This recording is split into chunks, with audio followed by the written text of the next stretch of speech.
विष्णु गुरुदेव महेश्वर गुरु साक्षात परब्रह्म तस्मै श्री गुरुवे नमः। ओम स्वस्ति अस्तु या गुरु से जाति कौलाइंग सुंग से जाति सत्य शब्दो डडी।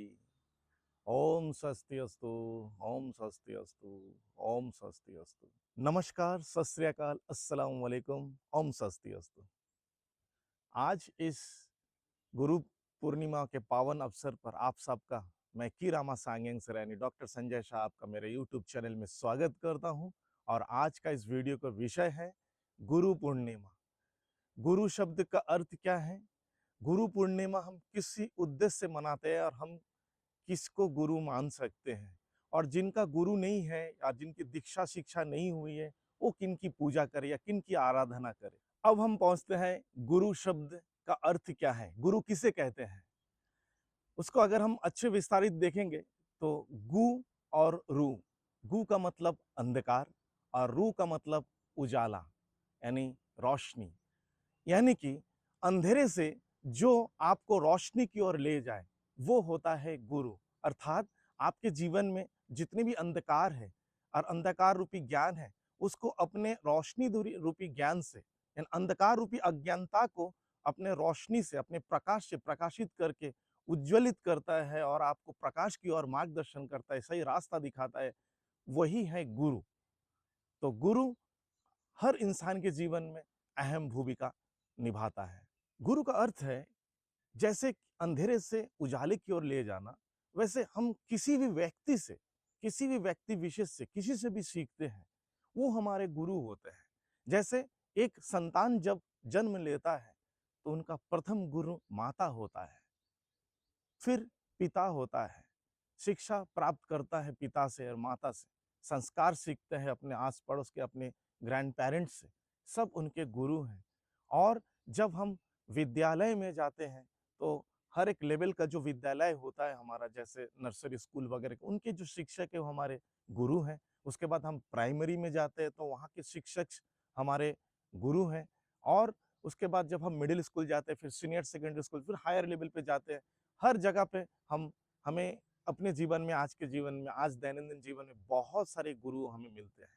आज के दिन सभी गुरुओं को आपको श्रद्धा और रिस्पेक्ट करना चाहिए, सबको एक बार दिल पे याद करनी चाहिए, उसको उनको नमन करना चाहिए, क्योंकि उनके जरिए से आप आज जो भी हो वहां तक आप पहुंचे हो। शिक्षा के उपरांत हमारे हिंदू माइथोलॉजी और हमारे जो सनातन धर्म के अनुसार हमारे इंसानी जीवन में एक आध्यात्मिक गुरु होना बहुत आवश्यक है। और आध्यात्मिक गुरु से आपको दीक्षा और शिक्षा लेना दोनों ही बहुत जरूरी है, अगर आप अंधकारमय जीवन से उजाले की ओर जाना चाहते हैं और आप अपने जीवन के उद्देश्य को जानना चाहते हैं या समझना चाहते हैं। तो इस परंपरा को आगे बढ़ाते हुए हम फिर किसी न किसी गुरु की तलाश करते हैं, जो हमें सदगुरु, हमारी किस्मत अच्छी है तो सदगुरु मिल जाता है और फिर वहां से हम दीक्षा लेते हैं। गुरु आपके पापों को खंडन करने के लिए, जन्म जन्मांतर से जुड़ा हुआ जो पाप अज्ञानता हमारे साथ है, कर्मा है, उनको खंडन करने हेतु उचित दिन और उचित समय के अनुसार आपको दीक्षा देंगे, जिससे आपके जीवन में आप उजाले की ओर जाओगे तथा आपके कर्म का खंडन होगा और आप मोक्ष की ओर आगे बढ़ोगे। तथा वह गुरु शिक्षा के माध्यम से आपको संस्कार सिखाते हैं, धर्म सिखाते हैं, आपको दिव्य शक्तियों का आभास करवाता है, वो होता है गुरु, और वही है सदगुरु। आज के युग में इन सब परंपराओं को देखा जा रहा है कि भागदौड़ भरे जीवन में इन सब परंपराओं से हम कहीं ना कहीं पीछे हट रहे हैं। अगर आपका गुरु नहीं है, आप दीक्षा नहीं लिए, शिक्षा नहीं लिए, तो आप अपने माता पिता की पूजा अर्चना कर सकते हैं। आप अपने माता पिता को अपने आदर्श और अपने गुरु मानकर उनका पूजा अर्चना करने से भी आपको मोक्ष प्राप्त जरूर होगा। अर्थात हम देखते हैं, हम जिससे भी कुछ ना कुछ ज्ञान अर्जन करते हैं वो हमारा गुरु है। जी हाँ दोस्तों, वही हमारा गुरु है। किसी से भी कुछ भी ज्ञान, चाहे वो छोटा हो उम्र में या बड़ा हो, हर इंसान, हर व्यक्ति विशेष हमारा गुरु है। और गुरु कई सारे हो सकते हैं, लेकिन अगर हम आदि गुरु शंकराचार्य को मानते हैं, क्योंकि इस कलयुग में शंकराचार्य, जो आदि गुरु शंकराचार्य हैं, वही जगत गुरु के रूप में जाने जाते हैं। हर युग में एक एक गुरु का प्रचलन हुआ है। तो आइए हम जानते हैं त्रेता युग में जो श्रेष्ठ गुरु था वो स्वयं ब्रह्मदेव थे। त्रेता युग में षष्ठ जगत गुरु है ऋषि सप्तमा, अर्थात वशिष्ठ मुनि यानी वशिष्ठ ऋषि। द्वापर युग में श्रेष्ठ जगत गुरु थे व्यासदेव यानी व्यास ऋषि। और शंकराचार्य के अनुसार उन्होंने कहा है कि वो स्वयं कलयुग के श्रेष्ठ और आदि गुरु हैं, यानी इसीलिए उन्हें आदि गुरु शंकराचार्य के रूप में जाने जाते हैं। परंतु यहाँ पर बात होती है व्यासदेव ऋषि के बारे में। व्यासदेव ऋषि का जो अवदान है हमारे सनातन धर्म में, हिंदू माइथोलॉजी के अनुसार, तो उनका ही जन्मदिन को हम गुरु पूर्णिमा के रूप में मनाते हैं। गुरु पूर्णिमा का पावन अवसर ऋषि व्यासदेव के रूप में मनाया जाता है, जिन्होंने कई सारे धर्म ग्रंथ और बुक लिखे हैं। जैसे आप महाभारत का पूरा उनका ही योगदान है, और जितने पुराण हैं, उपनिषद है, उनमें उनका सबसे बड़ा योगदान रहा है। व्यासदेव के अनुसार जो महाभारत में उन्होंने उल्लेख किया है, तो उन्होंने कहा है कि 10 पिता के बराबर एक श्रेष्ठ माता होता है, और 10 माता के अपेक्षा एक आचार्य श्रेष्ठ होता है, और 10 आचार्य से एक ब्रह्म गुरु यानी सदगुरु श्रेष्ठ होता है। तो उनके अनुसार माता ही हमारे सर्वप्रथम गुरु है और शिक्षक है। अगर आप अपने माता को भक्ति कर सकते हैं तो आपका जगत कल्याण हो सकता है। मेरा कहना है कि जिनका दीक्षा शिक्षा नहीं हुआ है, अगर वो अपने माता को ही गुरु मान ले तो भी उनका कल्याण हो सकता है।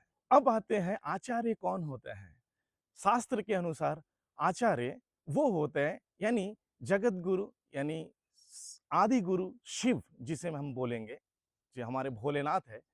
तो भोलेनाथ अगर कभी किसी रूप में जन्म ग्रहण करते हैं, वही है आचार्य। ये तो हमारे 4 युग हैं, सत्य, त्रेता, द्वापर और कली। इस चारों युग में जो भी आदि पुरुष जन्म लिए हैं जगत गुरु के रूप में, वो सभी महादेव के ही यानी शिव के ही अवतार है। तो इस जगत का जो प्रधान गुरु है, जो आदि गुरु है, वो महादेव ही है, वो शिव ही है, और वही शिव है, वही सुंदर है, वही सत्य है। इसी वजह से कहा जाता है कि इस सृष्टि के हर कण में शंकर का वास है। और हम जो भी मंत्र बोलते हैं हमारे हिंदू माइथोलॉजी यानी कि सनातन के अनुसार, वो सभी शिव उपाज ही बोला जाता है, शिव के मुंह से निकला हुआ वाक्य ही बोला जाता है। अंततः मैं यही कहूंगा कि आप जिस भी गुरु से या जिनसे भी आपने दीक्षा लिया है, शिक्षा लिया है, आपका मार्गदर्शन जिनके माध्यम से हुआ है, जिनके माध्यम से आप जीवन में आगे बढ़े हैं, वही आपका आज के दिन का गुरु है। और उस गुरु के प्रति आज के दिन आपको समर्पण भाव होना चाहिए। गुरु को संतुष्ट करने के लिए गुरु को दान दे, या गुरु को अन्य दान दे, वस्त्र दान दे, या गुरु को कुछ विश है, गुरु कुछ चाहते हैं, तो आप अपने साध्य के अनुसार उसको पूरा करने की कोशिश करें, गुरु की ब्लेसिंग ले।